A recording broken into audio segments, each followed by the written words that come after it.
شفیع معظم صلی اللہ تعالی علیہ وسلم کی صحیح حدیث ہے، میرا کا فرماتے ہیں تعاد روحہ فی جسدہ، میت کو جب قبر میں رکھا جاتا ہے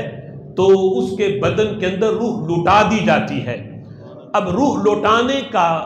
کیا مطلب ہے؟ بعد نے اس کی بھی تشریحات کی۔ کسی نے کہا کہ روح جو ہے اس کے کفن کے نیچے سینے پہ رکھ دی جاتی ہے،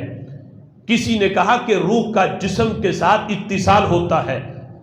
اتصال جس طرح بندہ نیند میں سو رہا ہو اور روح جو ہے اس کی آزاد ہوتی ہے نیند کی حالت میں، اب جسم تو یہاں پڑا ہے لیکن بندہ نیند میں چلتے چلتے مدینہ شریف بھی پہنچ جاتا ہے، حالانکہ جسم جہاں ہے اور وہ روح اس کی کبھی کسی جگہ پہ چکر لگا رہی ہوتی ہے، ہو سکتا ہے روح اس کی خانے کعبے کا طواف بھی کر رہی ہو، حالانکہ وہ ہے جسم اس کا چارپائی پہ ہے لیکن روح اس کی کہیں دوڑ رہی ہوتی ہے، کہیں چکر لگا رہی ہوتی ہے۔ تو یہ اتصال، حالانکہ وہ بندہ یہ نہیں کہا جا سکتا کہ اب روح کا جسم سے اتصال نہیں، روح نکلی ہوئی ہے، روحانی طور پہ وہ پتہ نہیں کہاں پہنچا ہوا ہے، لیکن روح کا جسم کے ساتھ اتصال ہے۔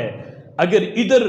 بندے کو کوئی نقصان پہنچاؤ، کوئی تکلیف دو تو یقیناً روح کو بھی تکلیف پہنچے گی سوئے ہوئے بندے کو۔ تو یہ اس طرح کا اتصال، جس وقت قبر میں میت کو لٹا دیا جاتا ہے تو اس طرح کا اتصال روح کا بدن کے ساتھ قائم رہتا ہے، اور لہٰذا یعنی نبی پاک علیہ الصلوۃ والسلام کا یہ فرمان اس حقیقت کو واضح کرتا ہے کہ روح کا اس طرح بدن کے ساتھ اتصال ہوتا ہے، اور برزخ کے جو معاملات ہیں ان کو کسی صورت میں بھی دنیا کے معاملات پر اور دنیا کی حیات پر اس کو قیاس نہیں کیا جا سکتا۔ یہاں تک قاضی ثناء اللہ پانی پتی نے تفسیر مظہری کے اندر شہداء کے بارے میں لکھا۔ اب دیکھو شہداء کا درجہ نیچے ہے، نبیوں کا ولیوں کا اس سے بڑھ کر ہے۔ اب ایک بندہ جو میدان جہاد میں جنگ کرتے ہوئے شہید ہوا، یعنی جو غوث قطب ابدال ہیں، ولی ہیں، ان کا درجہ تو شہیدوں سے بڑھ کر ہے،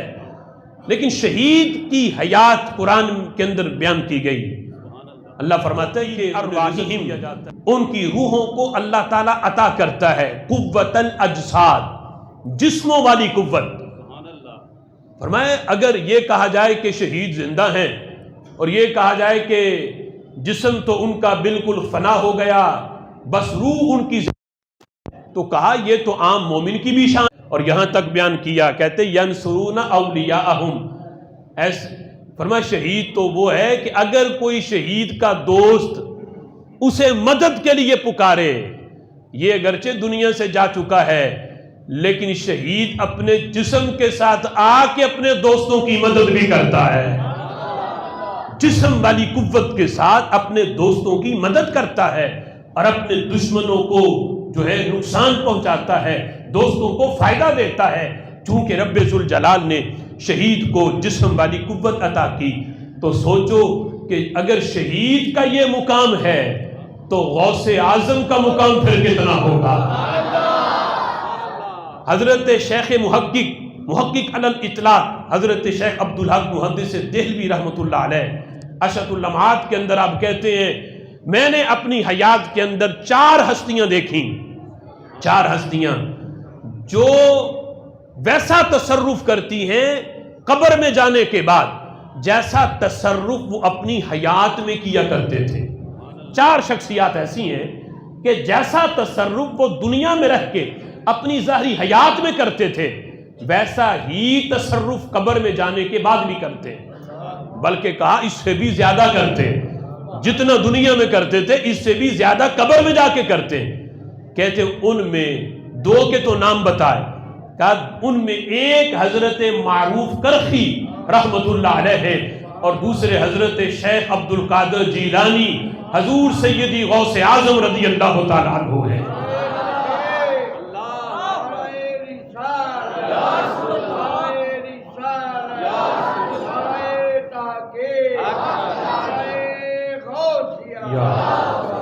فرمایا کہ قبر میں پہنچ کے بھی وہ اس طرح کا تصرف کرتے ہیں۔ حضرت ابن حجر نے انہوں نے اس بات کو لکھا کہ ارواح المؤمنین فی العلیین، اور ابن تیمیہ نے بھی کتاب الروح کے اندر اس بات کو لکھا کہ تمام روحوں کے جس طرح دنیا کے اندر درجات ہیں کہ نبی کی شان سب سے اونچی، پھر غوثوں کی ہے، پھر ولیوں کی ہے، پھر آگے عام مومنین کی ہے، جس طرح یہ درجے دنیا میں ہیں اسی طرح برزخ میں بھی ان کی روحوں کے درجات ہیں۔ انبیاء کی روحیں ان کا مقام بڑا بلند ہے، اس کے بعد پھر اولیاء ہیں، پھر شہداء ہیں، پھر عام مومنین کا مقام اور مرتبہ ہے۔ اور کہتے ہیں ارواح المؤمنین فی العلیین، مومنین کی جو روحیں ہیں یہ علیین میں رب ذوالجلال انہیں رکھتا ہے۔ اور ایک میں یوں کہا گیا کہ 7 آسمانوں کے اوپر ایک دار ہے، بہت بڑا گھر ہے، رب ذوالجلال تمام مومنین کی روحوں کو اس دار میں جمع کرتا ہے۔ اور فرمایا کہ جس وقت وہ روحیں اس دار میں جمع ہوتی ہیں تو جس علاقے کا بندہ دنیا سے جا رہا ہو، اس علاقے کے جو لوگ پہلے فوت شدہ ہیں، جو مومنین ہیں، انہیں پتہ چلتا ہے کہ ہمارے علاقے کا بندہ دنیا کے قید خانے سے آزاد ہو کے ہمارے پاس آ رہا ہے، اس کی روح یہاں آ رہی ہے۔ تو بتایا گیا کہ وہ ساری روحیں جو اسے پہچانتی ہوتی ہیں کہ یہ ہمارے علاقے کا بندہ ہے، وہ ساری اکٹھی ہو کے اس کے استقبال کے لیے جمع ہو جاتی ہیں اور اس کا استقبال کرتی ہیں۔ اور جس وقت یہ روح ان کے پاس پہنچتی ہے یسألون عن اخبار الدنیا، تو وہ روحیں ان سے دنیا کے بارے میں پوچھتی ہیں کہ بتاؤ ہم تو پہلے آ گئے تھے، ہمیں تو نہیں پتا پیچھے کیا ہوا، تم نے مزید سال دنیا میں گزارے ہیں، ہمیں بتاؤ کہ ہمارے بعد کیا کیا ہوا، کیا کیا معاملات بنے۔ فرمایا یوں وہ سوال کرتی ہیں جس طرح تم میں سے کوئی بندہ مفقود ہو جائے، گم جائے اور کئی سالوں کے بعد ملے تو اس کے گھر والے پوچھتے ہیں اتنے سال تم ہم سے جدا رہے، بتاؤ کہاں کہاں وقت گزارا، کیا صورتحال رہی۔ فرمایا جس طرح وہ مفقود بندے سے سوال پوچھے جاتے ہیں، اسی طرح اس دار کے اندر یہ روحیں اکٹھی ہو کے نئی آنے والی روح سے دنیا کے بارے میں سوال پوچھتے ہیں۔ اس طرح کا یہ صورتحال ارواح کے اندر اور برزخ کے اندر بھی روحوں کا موجود رہتا ہے۔